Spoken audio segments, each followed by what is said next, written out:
أعوذ بالله من الشيطان الرجيم. بسم الله الرحمن الرحيم. ألف لام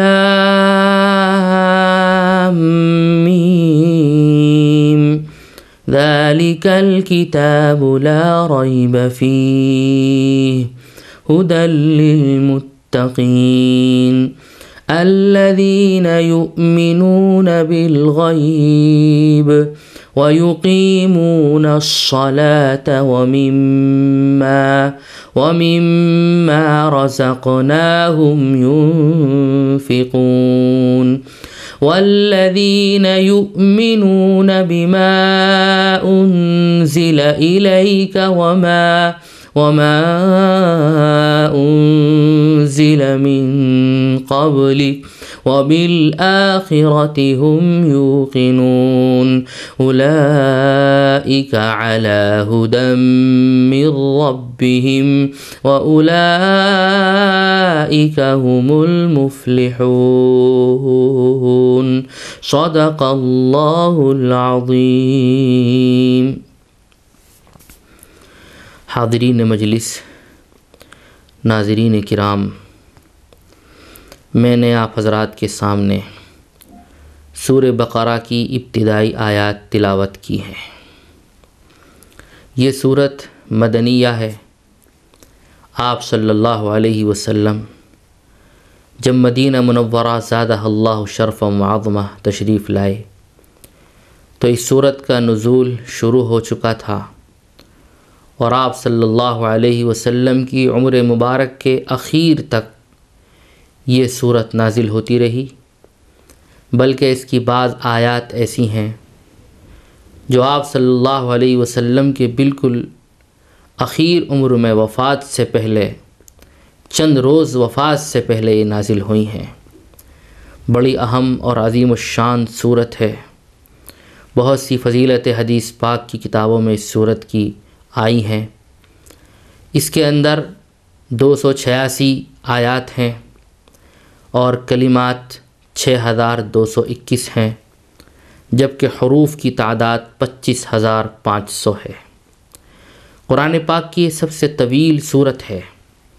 اس کی فضیلت کے سلسلے میں آپ صلی اللہ علیہ وسلم کا یہ فرمان ضرور سامنے رہنا چاہیے۔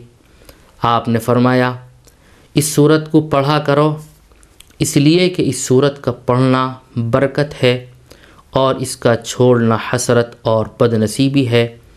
اہل باطل اس سورت پر قابو نہیں پا سکتے۔ اہل باطل سے مراد علماء کرام نے لکھا ہے جادوگر ہیں۔ مطلب اس کا یہ ہے کہ جو لوگ اس سورت کی تلاوت کرتے ہیں، اس سورت کو پڑھتے ہیں، جادوگروں کا جادو ان پر اثر انداز نہیں ہو سکتا ہے۔ ایک موقع پر آپ صلی اللہ علیہ وسلم نے یہ بات ارشاد فرمائی، جس گھر میں یہ سورت پڑھی جاتی ہے شیاطین وہاں سے بھاگ جاتے ہیں۔ حدیث پاک میں اس سورت کا نام سنام القرآن اور ذروۃ القرآن بھی آیا ہے۔ سنام اور ذروہ کسی بھی چیز کے اعلیٰ، افضل اور اشرف حصے کو کہا جاتا ہے۔ اس کا مطلب یہ ہوا کہ اگر اس سورت کا نام سنام القرآن اور ذروۃ القرآن ہے تو یہ قرآن کریم کا افضل اور اشرف حصہ ہے۔ اس سورت کے اندر ایک آیت ایسی ہے جس کو سید آیات القرآن کہا گیا ہے، یعنی تمام قرآن، پورے قرآن کی آیات کی سردار، اور وہ آیت الکرسی ہے۔ حضور پاک صلی اللہ علیہ وسلم کے ایک مشہور صحابی ہیں حضرت عبداللہ ابن عباس رضی اللہ تعالی عنہ، بڑے اہم صحابی ہیں۔ حضور پاک صلی اللہ علیہ وسلم کے بہت قریبی صحابہ میں ان کا شمار ہے، جانثار ہیں۔ یہ فرماتے ہیں کہ اس صورت میں 10 آیات ایسی ہیں کہ جو شخص ان آیات کو رات میں پڑھ لے تو اس رات شیطان اس گھر میں داخل نہیں ہو سکے گا، اور خود اس کو اور اس کے اہل و عیال کو اس رات کوئی رنج، تکلیف، بیماری، مصیبت جیسی ناگوار چیزیں پیش نہ آئیں گی۔ وہ فرماتے ہیں کہ اگر مجنون پر ان آیات کو پڑھ کر دم کر دیا جائے تو اس کو افاقہ ہو جائے گا۔ وہ آیات شروع کی 4 آیتیں ہیں اور بیچ کی 3 آیتیں آیت الکرسی اور اس کے بعد کی 2 آیتیں ہیں، اور پھر اخیر کی 3 آیتیں للہ ما فی السماوات سے آخر سورت تک۔ یہ سورت جو ہے الف لام میم کے ذریعے سے شروع کی گئی ہے۔ الف لام میم اور الف لام میم صاد، الف لام را، کاف ہا یا عین صاد، نون طٰہٰ، اس طرح کے جو حروف ہیں اور سورتوں کے شروع میں لائے گئے ہیں، یہ الگ الگ پڑھے جاتے ہیں، اس وجہ سے ان کو حروف مقطعات کہا جاتا ہے۔ ان کے معانی اللہ اور رسول ہی کو معلوم ہے۔ اللہ اور رسول کے درمیان ایک راز ہے جس پر امت کو مطلع نہیں کیا گیا ہے، لیکن اس پر ایمان لایا جائے گا۔ ان حروف کی تلاوت کی جائے گی اور ان حروف کی تلاوت کرنے میں وہی ثواب ہے جو دیگر قرآن کو پڑھنے میں ثواب ہے۔ اللہ پاک نے بہت سے مخفی فوائد ان الفاظ کے اندر رکھے ہیں، جو انسان ان کی تلاوت کرتا ہے اس کو یہ فوائد حاصل ہوتے ہیں، اگرچہ ہماری نگاہوں کے سامنے وہ آتے نہیں ہیں، لیکن بہرحال وہ اللہ پاک ان کے ذریعے سے، ان حروف کے ذریعے سے، الفاظ کے ذریعے سے پڑھنے والوں کو برکتوں سے اور فوائد سے مالا مال کرتے ہیں۔ الف لام میم کے بعد میں ذالک الکتاب لا ریب فیہ ہے، اس کا ترجمہ ہے یہ ایسی کتاب ہے جس کے اندر کوئی شک نہیں ہے، تردد نہیں ہو سکتا، ریب والی کوئی بات نہیں ہو سکتی۔ ذالک الکتاب لا ریب فیہ ھدی للمتقین، اور یہ راہ بتلاتی ہے تقوی والوں کو۔ ہدایت کی 2 قسمیں ہیں، ایک ہدایت عامہ، ایک ہدایت خاصہ۔ اس سے مراد ہدایت خاصہ ہے کہ یہ راہ بتلاتی ہے تقوی والوں کو۔ پھر تقوی والوں کی صفتیں بیان کی گئی، الذین یؤمنون بالغیب، یہ وہ لوگ ہیں جو ایمان لاتے ہیں، ایمان حاصل ہے ان کو بن دیکھے، یؤمنون بالغیب، ان کو ایمان حاصل ہے بن دیکھے، ویقیمون الصلاۃ، اور نماز قائم کرتے ہیں، ومما رزقناہم ینفقون، اور ہم نے جو کچھ دیا ہے اس میں سے خرچ بھی کرتے ہیں، والذین یؤمنون بما انزل الیک، اور یہ وہ لوگ ہیں جو ایمان لائے ہیں اس پر بھی جو آپ کی طرف نازل کیا گیا، یعنی قرآن کریم، وما انزل من قبلک، اور ان کتابوں پر بھی جو آپ سے پہلے نازل کی گئی ہیں، وبالآخرۃ ہم یوقنون، اور آخرت پر یہ لوگ یقین رکھتے ہیں، اولئک علی ھدی من ربہم، یہی لوگ ہیں وہ جو اپنے رب کی طرف سے ہدایت پر ہیں، واولئک ھم المفلحون، اور یہی لوگ ہیں کامیاب۔ ذالک الکتاب لا ریب فیہ، جو یہ آیت ہے اس کے اندر اللہ پاک نے واضح طور پر یہ پیغام دے دیا ہے کہ جو ہماری کتاب ہے یہ ہماری ہی طرف سے نازل کی ہوئی ہے، اس میں کسی کو شک نہیں ہونا چاہیے، شبہ نہیں ہونا چاہیے، اور اگر کوئی شخص شک اور شبہ کرنا چاہتا ہے تو اس کے لیے اس کے پاس میں دلائل ہونے چاہیے۔ شک اور شبہ کس بنیاد پر کیا جا رہا ہے وہ بنیاد سامنے لائے، لیکن حقیقت یہ ہے کہ ان کے پاس کوئی ایسی بنیاد حقیقت میں ہے ہی نہیں جس کی بنیاد پر کتاب اللہ کے بارے میں شک اور شبہ کیا جا سکتا ہو۔ خود اسی صورت میں ایک آیت ہے، وَإِن كُنتُمْ فِي رَيْبٍ مِّمَّا نَزَّلْنَا عَلَىٰ عَبْدِنَا فَأْتُوا بِسُورَةٍ مِّن مِّثْلِهِ، کہ اگر تمہیں ہماری اس کتاب کے متعلق شک ہے، ہم نے جو کچھ نازل کیا ہے محمد الرسول اللہ صلی اللہ علیہ وسلم پر، اگر تمہیں اس کے بارے میں شک ہو رہا ہے، فَأْتُوا بِسُورَةٍ مِّن مِّثْلِهِ، تو ہم یہ کہتے ہیں کہ اس جیسی ایک صورت ہی لا کر دکھا دو۔ ہرگز نہیں لا سکتے، بنا نہیں سکتے۔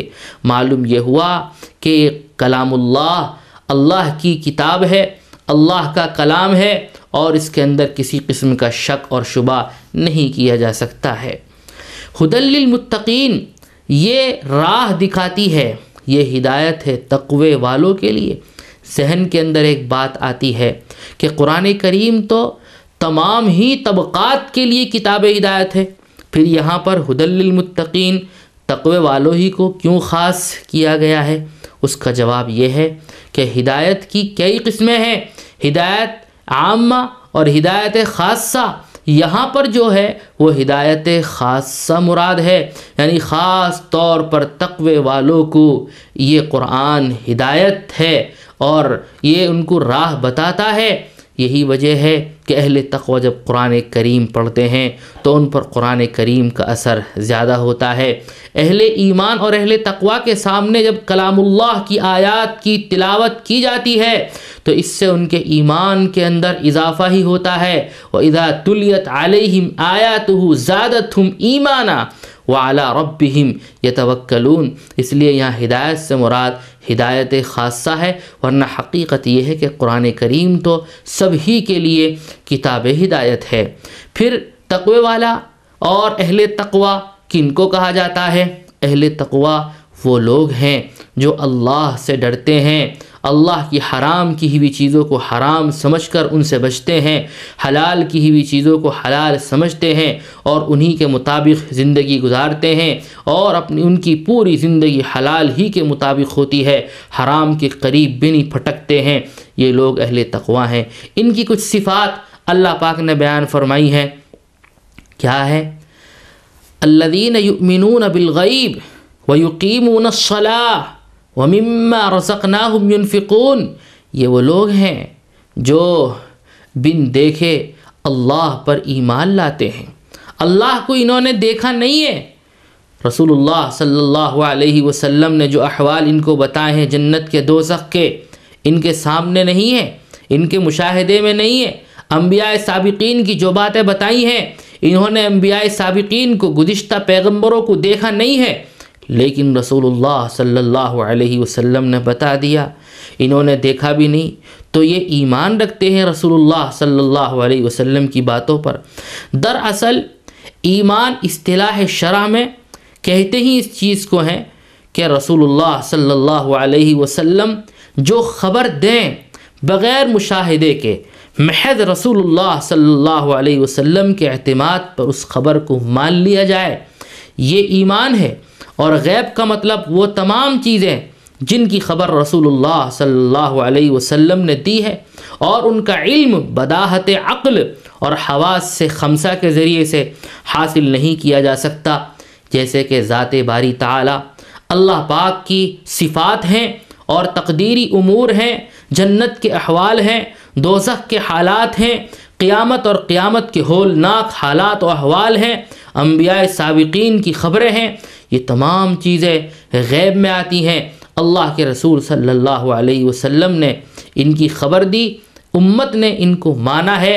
اہل تقوی کی یہ پہچان ہے کہ ان کو ایمان بالغیب حاصل ہوتا ہے۔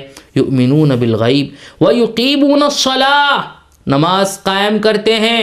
ایک ہے نماز کا پڑھنا، ایک ہے نماز قائم کرنا۔ نماز قائم کرنے کا مطلب یہ ہے کہ تمام امور کی رعایت، نماز میں جو امور ضروری ہیں یعنی سنتیں، مستحبات، آداب، ان تمام چیزوں کی رعایت کے ساتھ جو نماز پڑھی جاتی ہے اس کو اقامت صلاۃ کہا جاتا ہے۔ اہل تقوی کی علامت یہ ہے کہ وہ صرف نماز پڑھ ہی نہیں لیتے بلکہ نماز قائم کرتے ہیں، نماز کو ان کے اوقات میں پابندی کے ساتھ، تمام آداب کی رعایت کے ساتھ نماز پڑھتے ہیں۔ وَيُقِيمُونَ الصَّلَاةَ وَمِمَّا رَزَقْنَاهُمْ يُنْفِقُونَ، اور ہم نے جو کچھ ان کو دیا ہے اس میں سے وہ خرچ بھی کرتے ہیں۔ اس کے اندر ہر طرح کی خیرات، ہر طرح کے صدقات اور ہر طرح کا انفاق، اللہ کی راہ میں دینے کی جو بھی شکلیں ہیں وہ سب کی سب سامنے آ گئی ہیں۔ مطلب اس کا یہ ہے کہ صدقات واجبہ بھی ان کی زندگی میں، یعنی صدقات واجبہ بھی نکالتے ہیں اور صدقات نافلہ بھی نکالتے ہیں۔ امور خیر جو بھی سامنے آ جائیں اور ان میں خرچ کرنے کا موقع ہو، یہ لوگ پس و پیش نہیں کرتے، پیچھے نہیں ہٹتے، بلکہ ان تمام چیزوں کے اندر خرچ کرتے ہیں۔ اور پھر یہ سمجھتے ہیں کہ کہ ہمارے پاس جو مال ہے یہ اللہ ہی کا دیا ہوا ہے، اللہ کی امانت ہے۔ حقیقت یہ ہے کہ جو اہل ایمان ہوتے ہیں، اہل تقوی ہوتے ہیں، اللہ پاک کی سچی محبت جن کے دلوں میں ہوتی ہے، اللہ تعالیٰ کا تعلق خاص جن کو حاصل ہو جاتا ہے، وہ ہمیشہ یہی سمجھتے ہیں کہ میری جان اور میرا مال یہ تو سب اللہ کا ہے۔ ان اللہ اشتری من المؤمنین انفسهم واموالهم بان لهم الجنہ، اللہ پاک نے جنت کے بدلے میں ایمان والوں سے ان کی جان ان کے مالوں کو خرید لیا ہے۔ اہل تقوی ہمیشہ اس بات کو اپنے سامنے رکھتے ہیں۔ آگے آیت ہے والذین یؤمنون بما انزل الیک وما انزل من قبلک، یہ بھی اہل تقوی کی صفت ہے، متقین کی صفت ہے، اور یہ وہ لوگ ہیں کہ آپ پر جو نازل کیا گیا ہے اس پر بھی ایمان رکھتے ہیں، اور آپ سے پہلے یعنی دیگر نبیوں پر جو نازل کیا گیا ہے، جو دیگر کتابیں ہیں اس پر بھی ایمان رکھتے ہیں۔ مطلب اس کا یہ ہے کہ قرآن کریم پر بھی ان کا ایمان ہے، اور قرآن کریم سے پہلے رسول اللہ صلی اللہ علیہ وسلم سے پہلے جو بہت سے انبیاء علیہم السلام دنیا میں تشریف لائے، اور ان کی ایک طویل فہرست ہے، ایک بڑی تعداد ہے، اور بہت سے انبیاء علیہم السلام پر آسمان سے کتابیں نازل ہوئی ہیں، بہت سے انبیاء علیہم السلام پر صحیفے نازل ہوئے ہیں، یہ ان تمام پر ایمان رکھتے ہیں۔ دیکھیے، ایک ہے ایمان لانا اور ایک ہے عمل کرنا۔ حضور پاک صلی اللہ علیہ وسلم سے پہلے جتنی کتابیں نازل ہوئی ہیں ان پر ایمان تو لایا جانا فرض ہے کہ وہ سب اللہ کی طرف سے نازل ہوئیں، اور ان کا برحق ہونا یقینی ہے، لیکن عمل نہیں کیا جائے گا۔ عمل قرآن کریم ہی پر کیا جائے گا۔ قرآن کریم ان سب کے حق میں ناسخ ہے۔ اب قرآن کریم میں جو کچھ احکامات ہیں، ہدایات ہیں، تعلیمات ہیں، انہی کو سامنے رکھا جائے گا، انہی کے مطابق زندگی گزاری جائے گی، اور انہی پر عمل بھی کیا جائے گا۔ وَبِالْآخِرَةِ هُمْ يُوقِنُونَ، اور آخرت پر یہ لوگ یقین رکھتے ہیں۔ مطلب اس کا یہ ہے کہ اہل تقوی کے سامنے ہمیشہ آخرت پیش نظر رہتی ہے۔ اسلام کے اندر 3 بنیادی عقیدے اور تمام انبیاء علیہ السلام کی تعلیمات کا جو خلاصہ ہے وہ 3 بنیادی عقیدوں پر مشتمل ہے۔ ان میں سے پہلا جو عقیدہ وہ عقیدہ توحید ہے، اللہ کو ایک مانا جائے، اللہ اپنی ذات و صفات کے ساتھ میں ہیں، اللہ پاک کی صفات کے اوپر بھی یقین رکھا جائے، مثلا اللہ سمیع ہیں، اللہ بصیر ہیں، اللہ قادر مطلق ہیں، اللہ ہی خالق ہیں، اس طرح کے اللہ پاک کی جو صفات ہیں ان سب کو بھی مانا جائے۔ عقیدہ توحید کے اندر یہ بات آتی ہے کہ جو جو چیزیں اللہ کے ساتھ خاص ہیں اس میں کسی اور کو شریک نہ کیا جائے۔ دوسری چیز رسالت، عقیدہ رسالت ہے، اور تیسری چیز آخرت کے متعلق عقیدہ ہے، عقیدہ آخرت۔